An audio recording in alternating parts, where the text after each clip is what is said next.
Have you ever heard the name Hermes Trismegistus? It's one of those names that just echoes through the secret corridors of Western history. For centuries, people thought he was the ultimate source of ancient wisdom, a figure whose knowledge was older than the pyramids themselves.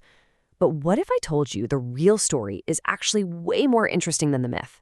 Okay, so take a look at this. You might think this is from some ancient Egyptian tomb, right? But it's actually part of the ceiling of a 15th century church in the Netherlands. That's how big of a deal Hermes Trismegistus was to Renaissance Europe. He wasn't just some forgotten pagan god.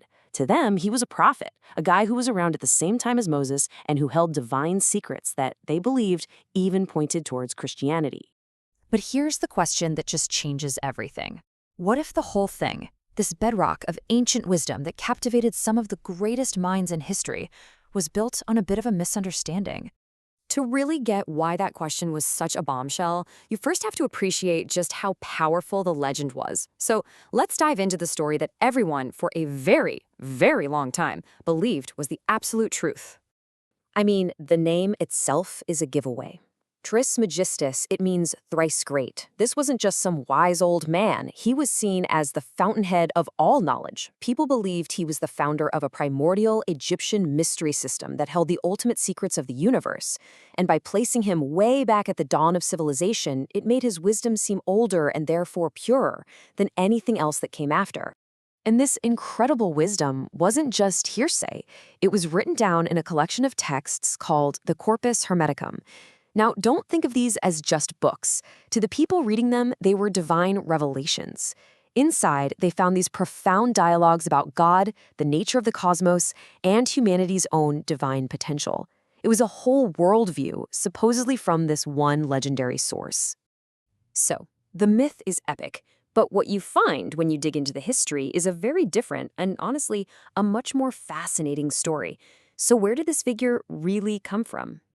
And there it is, the plain and simple truth. The great Egyptian sage, the contemporary of Moses, he never actually existed. He wasn't a real person walking the earth, but a legendary creation, a powerful idea born from the brilliant blending of two completely different cultures. So how does something like that happen? Well, when the Greeks arrived in Egypt, they looked at the Egyptian pantheon and started seeing parallels to their own gods. And they saw a lot of their god Hermes in the Egyptian god Thoth. I mean, look at the similarities. Both were gods of wisdom, of writing, of divine messages.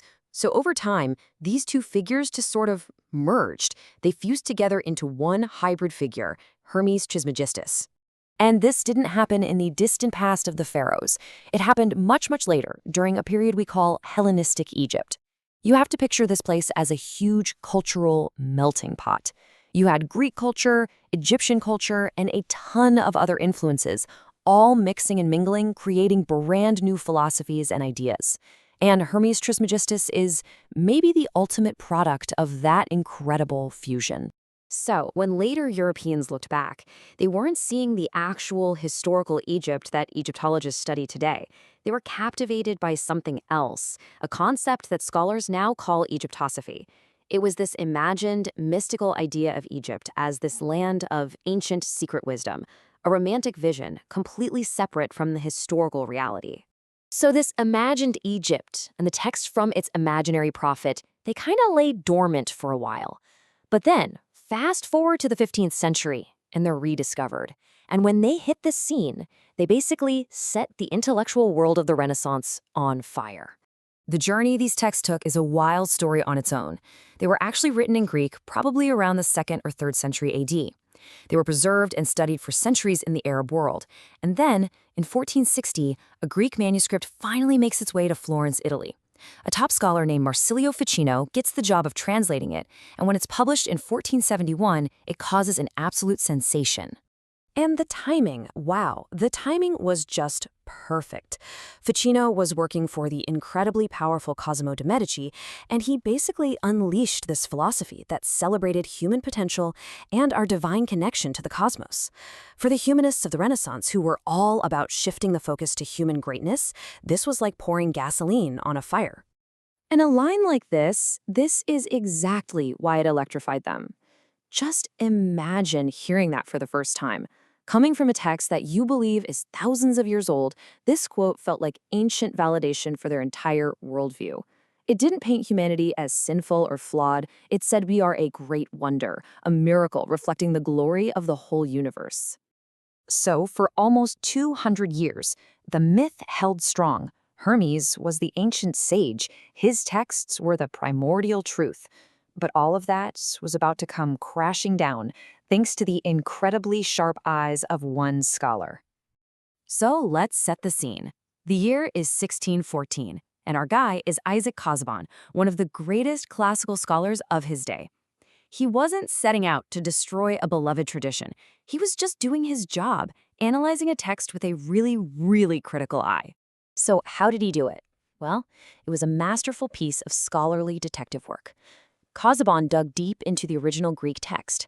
He started noticing philosophical terms and literary styles that sounded a lot like Plato or like the Gnostics, things that simply did not exist back in the supposed time of Moses. The linguistic fingerprints were all over it, and the conclusion was inescapable. These texts weren't ancient at all. They were written in the 2nd and 3rd centuries AD. And just like that, poof, the spell was broken. The primordial Egyptian prophet was revealed to be a creation of the Greco-Roman world, written well after the birth of Christ. The entire foundation of this ancient wisdom was, it turned out, a fantasy. Now, you'd think that would be the end of the story, right? Myth debunked, case closed, move on. But that is not what happened, not by a long shot. The idea of Hermes Trismegistus was just too powerful to fade away.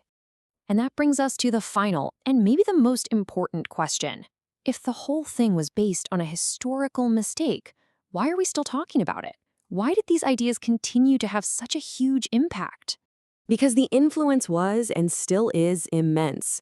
This Hermetic idea of a divine, interconnected universe inspired scientific pioneers like Copernicus and even Sir Isaac Newton, who was a huge alchemy nerd.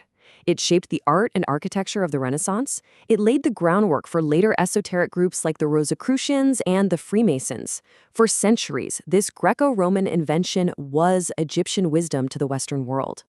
And really, that's the heart of it. The story of Hermes Trismegistus is just this incredible lesson in the power of an idea. It shows us that a story's historical accuracy can sometimes matter a lot less than its ability to inspire people, to challenge them, and to completely reshape how they see themselves and their place in the universe. A myth, it turns out, can be every bit as powerful as a fact.